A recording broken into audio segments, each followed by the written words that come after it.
저희 교회는 해발 450m에 조금 못 미치는 산중턱에 위치해 있습니다. 서울에 남산타워가 있는데 그 꼭대기에 돌아가는 레스토랑이 있습니다. 이렇게 돌아가요. 이렇게 돌아가요. 이렇게 돌아가요. 이렇게 돌아가요. 이렇게 레스토랑이. 예. 자, 그 레스토랑보다 저희 교회가 조금 더 높이 위치해 있습니다. 저는 기회가 됐는데 산 아랫마을에서 저희 집이 있는 교회까지 걸어 올라옵니다. 최근에 폭포 옆으로 산책로를 만들고 저수지를 따라서 둘레길을 조성해 놔서 걷는 즐거움이 얼마나 큰지 모릅니다. 예, 저희 마을엔 폭포가 있습니다. 수옥폭포라고 하는 괴산의 명소입니다. 이쯤 되면 이 말을 안 할 수가 없을 것 같습니다. 전국에 심신이 지쳐 계신 여러분을 저희 수옥정 관광단지로 초대합니다. 여러분을 보고 하면 안 되죠. 이걸 보고 해야죠. 수옥폭포에서 감성 충만 필링 하시고 고사리교회에서 은혜 충만 힐링 하시기 바랍니다. 예, 괜찮지 않나요? 주연이가 웃어요. 주연이가 웃으니까 쑥스럽네요. 자, 이 산책로가 얼마나 잘 되어 있는지 계단을 따라 올라가면서 수옥폭포의 장관을 지금 거리에서 볼 수가 있습니다. 작년 초에는 추운 날씨에 얼어붙은 수옥폭포를 꽝꽝 얼어서요, 빙벽 등반하는 분들을 만나서 한참을 신기하게 쳐다봤던 일이 있습니다. 제가 혼자 그렇게 수옥폭포를 바라보면서 계단을 올 때마다 어떤 가르침처럼 늘 제 마음에 와닿는 특별한 한 지점이 있습니다. 그곳이 어디냐면 폭포물이 이렇게 떨어지기 직전에 있는 물 웅덩이입니다. 저는 그곳에 올라서서 한쪽엔 낭떠러지로 물이 세차게 떨어져 내리고 바로 그 뒤에선 전혀 떨어질 거라고 예상하지 못한 것처럼 가만히 고여있는 그 진 풍경을 보고 있노라면 그게 그렇게 신비롭습니다. 어떻게 떨어지기 직전인데 저리도 고요할 수 있지? 어떻게 저렇게 위험천만한 높이에서 떨어지는데도 저렇게 잠잠하고 조용할 수가 있지? 실제로 직접 보시면요, 천길 낭떠러지 같은 폭포가 그 앞에 있으리라고는 전혀 생각되지 않습니다. 세차게 떨어지는 물소리에 폭포인 줄 알지 그 웅덩이만 보면요, 그냥 들어가서 물놀이해도 전혀 무방할 것 같아요. 얼마나 물결이 잔잔하고 고요한지 완전히 다른 두 개의 세상을 이렇게 붙여놓은 것 같습니다. 저는 수옥폭포길 중에 이 지점을 가장 사랑합니다. 동시에요, 두려운 마음을 갖고 있습니다. 왜냐하면 떨어지는 건 일순간이기 때문입니다. 추락하는 건 눈 깜짝할 사이이기 때문입니다. 그날이 안 올 것처럼 살다가 타락하는 거 일순간이기 때문입니다. 저는 오늘 본문 레위기 10장을 보면서 이 광경이 연상되었습니다. 먼저 레위기 1장에서 7장까지는 구약의 5대 제사, 번제, 소제, 화목제, 속죄제, 속건제에 대한 설명이 나오고요. 8장에는요, 아론과 4명의 아들들이 제사장으로 임명을 받고 7일 동안 위임식을 갖습니다. 이어지는 9장은 위임식을 모두 끝내고 첫 번째 제사를 드립니다. 제사장 본인, 지도자들, 그리고 백성에 대한 속죄제를 비롯한 각종 제사를 드려요. 하나님께서 명하시고 지시하신 대로 하나씩 제사를 드립니다. 그러자 놀라운 일이 일어납니다. 모세와 아론이 백성들을 축복하는데 무슨 영화의 한 장면처럼 제단에서 그 불 위에 불이 임합니다. 그리고는 이 제단 위에서 잘 타고 있던 재물과 기름 덩어리를 한순간에 완전히 태워버려요. 하나님의 영광이 나타난 거예요. 백성들이 이 광경을 보고 소리 지릅니다. 자, 한번 말씀을 찾아보겠습니다. 레위기 9장 24절입니다. 불이 여호와 앞에서 나와 제단 위에 번제물과 기름을 사른지라 온 백성이 이를 보고 소리 지르며 엎드렸더라. 여기까지 보면 너무 좋아요. 제사장 위임식 잘 마쳤습니다. 첫 제사도 순조롭게 진행되고 있습니다. 흥분과 감격 그리고 기쁨과 기대 가운데 하나님의 영광을 직접 보고 듣는 경이로움까지 맛봅니다. 너무 좋아요. 그런데 그 다음 순간입니다. 아무런 문제가 없는 것처럼 잔잔하고 고요하고 평안하다 못해 너무 잘 되는 듯 싶다가요, 어느 순간 갑자기 나락으로 추락합니다. 떨어져요. 눈 깜짝할 사이에 벌어진 일입니다. 자, 레위기 10장 1절 2절입니다. 아론의 아들 나답과 아비후가 각기 향로를 가져다가 여호와께서 명령하시지 아니하신 다른 불을 담아 여호와 앞에 분향하였더니 불이 여호와 앞에서 나와 그들을 삼킴에 그들이 여호와 앞에서 죽은지라. 제사 중에 갑작스럽게 아론의 첫째와 둘째 아들이 비명 행사합니다. 이들은 자연사한 게 아닙니다. 하나님의 불이 그들을 삼켜버린 것입니다. 근데 재미난 것은요, 옷이 안 타요. 성경이 그 장면에 나옵니다. 옷이 안 타요. 이게 이상하죠? 자, 그런 어떤 기이한 모습으로 하나님의 불이 그들을 삼켜버립니다. 한번 생각해 보세요. 이때 분위기가 어땠을까요? 이제 요즘 말로 갑분싸? 갑자기 분위기 싸해지는 거? 그 정도가 아니죠. 직전까지의 은혜와 감사, 기적과 영광은 한순간에 무효처리되는 겁니다. 이건 찬물을 끼얹는 정도가 아닙니다. 충격과 공포 그 자체였을 것입니다. 이런 식으로 갑자기 추락하고 곤두박질을 치게 될지 누가 알았겠습니까? 그 순간 하나님이 얼마나 무서웠을까요? 백성들도 백성들이지만 방금 전에 제사장으로 임명받은 셋째 엘르아살, 넷째 이다말은 두 형님이 불에 타버리는 것을 보고 얼마나 두렵고 떨렸을까요? 발발발 떨었겠죠, 정말. 그리고 이 아버지인 아론의 심정은 또 어땠을까요? 자신의 눈앞에서 두 아들이 그냥 불에 타버렸어요. 넋이 나갈 정도의 끔찍한 비극이 이 가정에게 일어난 것입니다. 자, 잠깐 분위기도 전환할 겸 심리학자에게 상담을 받으러 갔다고 한번 생각해 보십시다. 영화나 드라마에 보면 정신과 의사가 이렇게 있고 그 맞은편 소파에 편안하게 앉아서 이제 상담을 받잖아요. 자, 제가 의사라고 치고요. 마음을 좀 편안하게 가지시고 제가 어떤 단어 하나를 제시하면 마음에 처음으로 떠오르는 것을 생각하시면 됩니다. 이해되셨죠? 제가 어떤 단어 하나를 딱 던질 거예요. 그러면 처음에 딱 떠오르는 생각을 이제 가지시면 됩니다. 그걸 붙드시는 거예요. 이거저거 복잡하게 고민하는 거 아닙니다.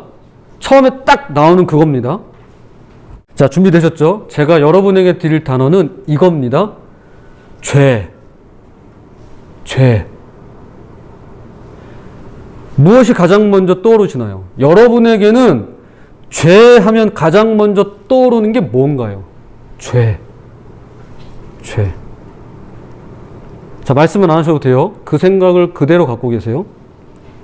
거짓말, 험담, 미움, 게으름, 비난, 게임, 술, 도박, 투기, 야동, 간음, 절도, 탈세, 이 중에 있나요? 예, 물론 이런 것들은 모두 다 죄입니다. 자, 요한일서 3장 4절을 한번 찾아보겠습니다. 죄를 짓는 자마다 불법을 행하나니 죄는 불법이라. 죄는 불법입니다. 불법이란 법을 어기는 것이죠. 하나님의 법과 그분의 권위에 복종하지 않겠다는 것입니다. 즉, 죄는 불순종입니다. 여러분, 죄라는 단어에 무엇이 떠오르셨나요? 성경은 인류 최초의 죄를 불순종이라고 정의합니다. 성경이 아담과 하와를 통해 고발하는 최초의 죄는요, 불순종이에요. 그래서 성경은 죄의 근원을 불순종에 두고 있습니다. 나머지는 모두 불순종에서 뻗어나온 가지입니다. 여러분이 생각하는 게 무엇이 됐든 간에 그것은 죄의 근원이 아니에요. 불순종으로부터 나온 것입니다. 레위기 10장에서 갑자기 나답과 아비후가 죽음을 맞이한 이유는 바로 불순종 때문이었습니다. 그들은 결정적으로 하나님께서 명령하시지 않은 다른 불로 분향했고 이 두 사람의 불순종이 죽음을 초래한 직접적인 원인이 되었습니다. 그런데 저는 이 시간에 이들이 가져온 다른 불이 도대체 무엇이며 혹시나 그 외에 다른 죄는 또 없었는지에 대한 내용은 과감하게 생략하고 또한 불순종과 그 결과에 대해선 이 정도에서 끝내고 이 사건 직후에 살아남은 자들의 스토리에 초점을 맞추고자 합니다. 그래서 이것이 오늘 제목이에요. 하나님께서 허용하시는 불순종이 있습니다. 다시 한번요. 여러분, 하나님께서 허용하시는 불순종이 있습니다. 방금 전만 해도 불순종이 죄의 근원이고 하나님의 법과 그분의 권위에 도전하며 복종하지 않는 중범죄이기 때문에 사람이 불타 죽는 장면을 찾아서 읽었습니다. 그런데 하나님께서 허용하시는 불순종이 있다고요? 예, 그렇습니다. 이것이 오늘 성경 본문입니다. 마치 완전히 다른 두 개의 세상이 서로 맞붙어 있는 것처럼 그렇습니다. 나답과 아비후가 죽은 직후에 모세는 이들의 친척을 불러서 장례를 치르라고 말합니다. 그리고 아버지 아론과 남은 두 명의 동생 엘르아살과 이다말에게는 이렇게 명합니다. 떠나지 마세요. 지금 제사 도중입니다. 끝까지 하셔야 됩니다. 울지도 마세요. 애도도 하지 마세요. 마지막까지 제사 지키세요. 친족에게, 직계가족에게 이렇게 이야기했습니다. 얼핏 들으면 너무하다 싶을 수 있습니다. 그러나 이것이 백성들이 하나님의 진노를 피하고 세 사람 또한 죽음을 면할 수 있는 길이라고 모세가 말해줍니다. 그렇게 아론과 엘르아살, 이다말 이 세 명의 제사장은 충격과 공포 가운데 끝까지 자리를 지키고 무사히 제사를 마치는 듯 보입니다. 그런데 앞불싸 일이 터지고 맙니다. 하나님의 명령대로 이행하지 않은 제사법이 하나 발견된 것입니다. 아무리 속죄제라 할지라도 토막낸 고기 중 일부를 제사장이 먹어야만 하는 절차가 있었는데 그만 이것을 간과하고 모두 다 불태워버린 것이었습니다. 또다시 죽을 수밖에 없는 불순종의 상황이 벌어졌습니다. 똑같은 제사 자리예요. 방금 전에 두 명의 아들이 죽었습니다. 그런데 조금 뒤에 똑같이 불순종의 절차가 발견된 거예요. 똑같이 불순종의 결과 죽음을 맞이할 수밖에 없는 상황이 벌어진 것입니다. 이에 모세가 불같이 화를 냅니다. 레위기 10장 16절에서 18절입니다. 모세가 속죄제 드린 염소를 찾은 즉 이미 불살랐는지라 그가 아론의 남은 아들 엘르아살과 이다말에게 노하여 이르되 너희가 어찌하여 거룩한 곳에서 먹지 아니하였느냐 그 제물은 너희가 내가 명령한 대로 거룩한 곳에서 먹었어야 했을 것이니라.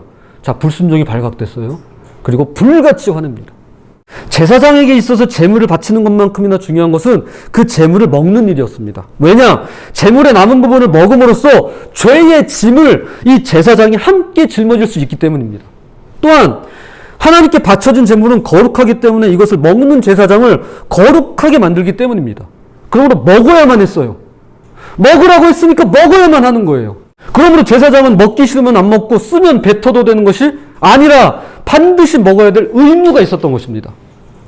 그러나 엘르아살과 이다말은 이걸 먹지 않고 모두 태워버린 것입니다. 이 둘은 어떻게 되었을까요? 형님이었던 나답과 아비후처럼 불순종의 대가로 생명을 잃었을까요? 연우에 어떻게 되었을까요? 연우가 오늘 참 잘 듣네요. 고맙게. 아니요. 그렇지 않습니다. 이 둘은 죽지 않았습니다.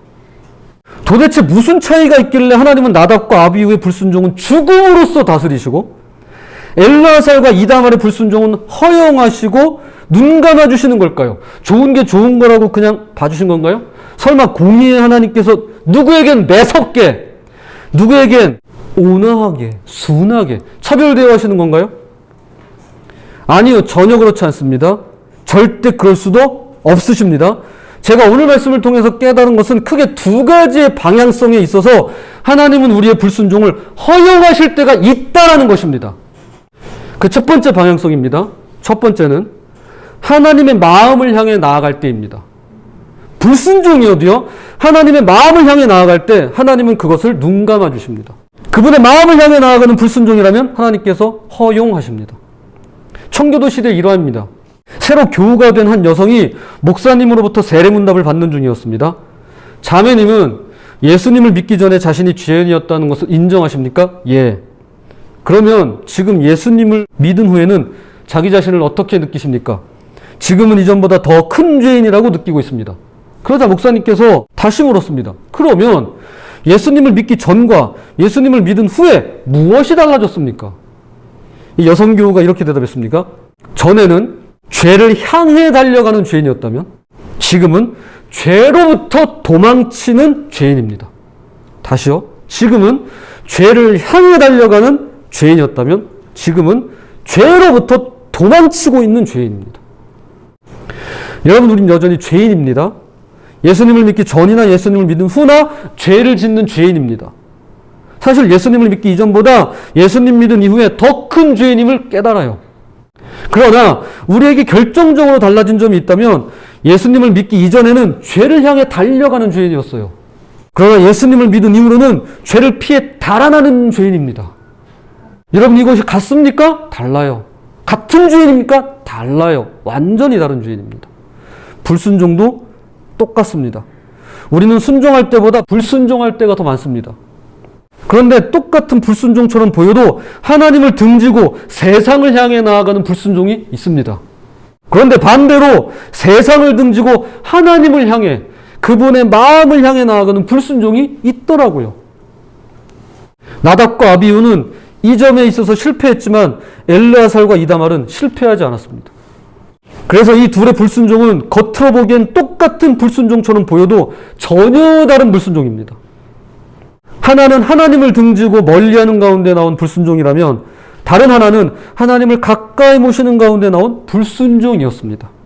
나답과 아비후가 죽은 직후에 모세가 가장 먼저 했던 말은 의미심장합니다. 레위기 10장 3절입니다. 모세가 아론에게 이르되 이는 여호와의 말씀이라 이르시기를 나는 나를 가까이 하는 자 중에서 내 거룩함을 나타내겠고 온 백성 앞에서 내 영광을 나타내리라 하셨느니라. 아론이 잠잠하니. 여기서 가까이 하는 자라는 말이 저는 의미심장하게 다가옵니다. 하나님은 당신을 가까이 하는 자 중에서 그분의 거룩함을 나타내신다고 말씀합니다. 이것이 나답과 아비후가 불타 죽은 현장에서 모세를 통해 최초로 하신 그분의 말씀이에요.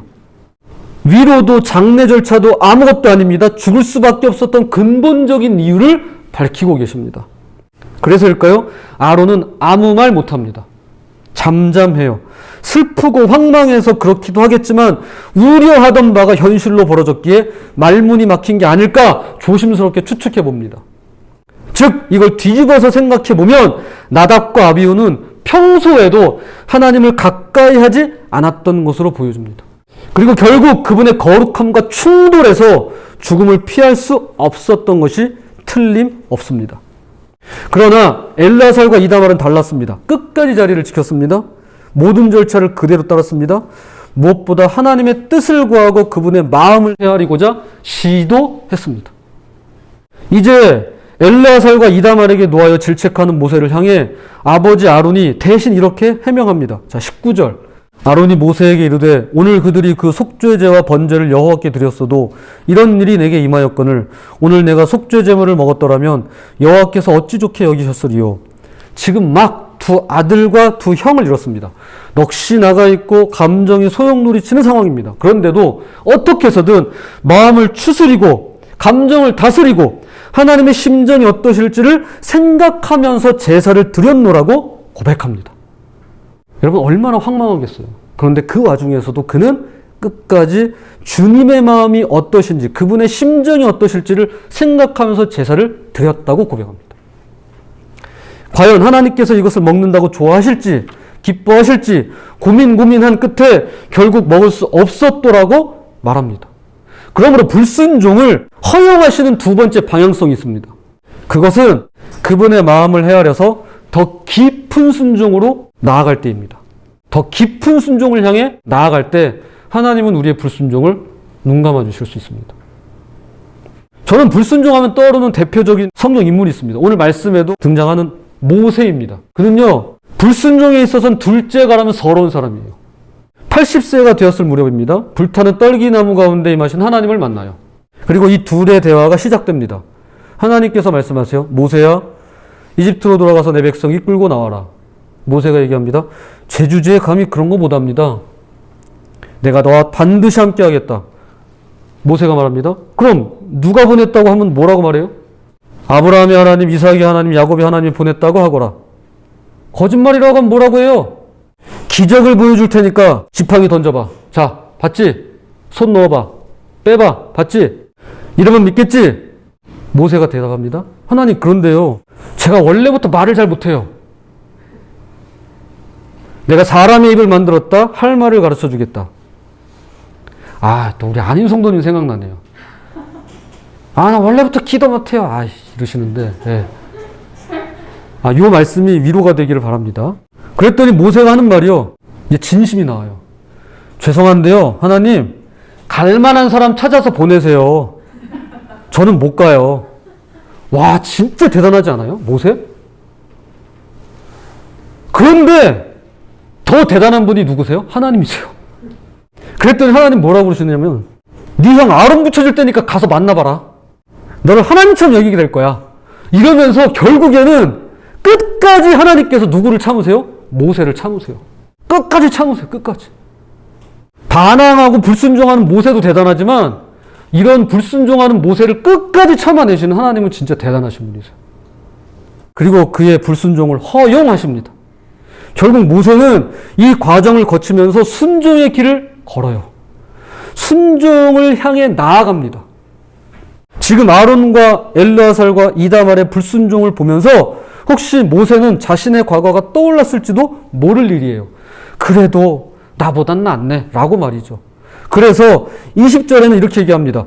모세가 그 말을 듣고 좋게 여겼더라. 경노했던 모세가 좋게 여기고 넘어갑니다. 그럼 하나님은 이들을 어떻게 대하십니까? 아무 말씀하지 않으세요. 예, 그냥 넘기세요. 놀랍게도 이들의 불순종을 허용하십니다. 그리고 이것을 통해 더 깊은 차원의 순종으로 나아갈 기회를 마련해 주십니다. 자, 말씀의 결론을 맺겠습니다. 자녀를 양육할 때 서로 상반되고 대립되는 가치관 중에 하나가 순종적인 아이로 키울 것이냐 아니면 주도적인 아이로 키울 것이냐.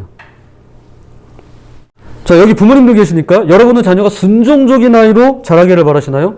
아니면 주도적인 아이로 자라기를 바라시나요? 부모마다 다르겠죠. 정답은 없으니까요. 그럼 질문을 바꿔보겠습니다. 교회는 어떨까요? 순종적인 성도가 되기를 바랄까요? 아니면 주도적인 성도가 되기를 바랄까요? 여기 이제 목사님도 계시지만 아마 목사님마다 다를 겁니다. 그런데 과연 정답이 없을까요? 자, 그럼 질문을 또 한번 바꿔보겠습니다. 하나님은 어떠실까요? 하나님은 우리가 순종적인 자녀가 되기를 바라실까요? 아니면 주도적인 그분의 자녀가 되기를 바라실까요? 여러분, 예수님을 보면 알 수 있습니다. 예수님은 하나님께 순종적이셨습니다. 이쪽에 있어요. 그러면서 동시에 주도적이셨습니다. 예수님은요, 사람들에게 휘둘리신 적이 없어요. 오롯이 하나님만 의지하고 그분의 뜻만 쫓았습니다. 그러나 맹목적으로 순종하지 않고 주도적으로 순종하셨습니다. 겟세마네 동산에서의 기도를 보면 명확해집니다. 마가복음 14장 36절입니다. 이르시되 아빠 아버지여 아버지께는 모든 것이 가능하오니 이 잔을 내게서 옮기시옵소서. 그러나 나의 원대로 마시옵고 아버지의 원대로 하옵소서 하시고, 예수님께서 원하시는 바는 할 수만 있다면 이 십자가를 피하는 것이었어요. 그러나 아버지의 원대로 하기를 바라시며 그분의 뜻을 따라 자발적으로 주도적으로 순종하십니다. 그러므로 이것은 순종적이냐 아니면 주도적이냐 둘 중에 하나를 선택하는 양자택일의 문제가 아니라요. 우리는 둘 다 가지고 있어야 됩니다. 우리는 부모로서 자녀가 순종적이면서 동시에 주도적이를 바랍니다. 정상적인 경우라면 자녀가 무조건적이고 기계적으로 순종하기를 원하는 부모는 아무도 없습니다. 성장해 가면서 주도적으로 자신의 생각을 가지고 분별력 있게 순종하기를 바랍니다. 교회도 그래야만 합니다. 무조건적이고 기계적인 값싼 순종보다는 때때로 하나님께서 허용하시는 값비싼 불순종의 과정을 거쳐서 더 깊은 차원의 순종으로 나아갈 수 있어야만 합니다. 여러분, 목사의 말에 무조건 순종하시면 안 됩니다. 교회가 하라는 대로 무조건 따라하시면 안 됩니다. 순종적이 돼 주도적이셔야 합니다. 그리고 그것이 하나님의 마음을 향해 있어야 됩니다. 더 깊은 순종으로 나아가는 계기를 마련하셔야 됩니다. 여전히 우리는 불순종할 때가 있습니다. 그러나 불순종을 향해 달려가는 자들이 아니라 불순종을 빌미 삼아서 하나님과 더 멀어지는 자녀가 아니라, 여러분 오해하지 마시기 바랍니다. 불순종을 해도 된다라고 이야기하는 게 아니에요. 이 부분만 잘라내기 해가지고 여러분 마음대로 해석하시면 안 됩니다. 그렇지 않습니다. 저는 그런 얘기를 하고 있는 게 아닙니다. 빌미로 삼지 마시고 불순종으로부터 멀리 도망치시기를 바랍니다. 그래서 어제보다 오늘 하나님 아버지께 조금 더 가까이 나아가고 그분 곁에 머무르고 그분의 마음을 구하고 더 깊은 순종의 길로 갈 수만 있다면 그 불순종을 허용하시는 하나님 믿고 그 길을 가시는 저와 여러분이 되시기를 주님의 이름으로 부탁드립니다.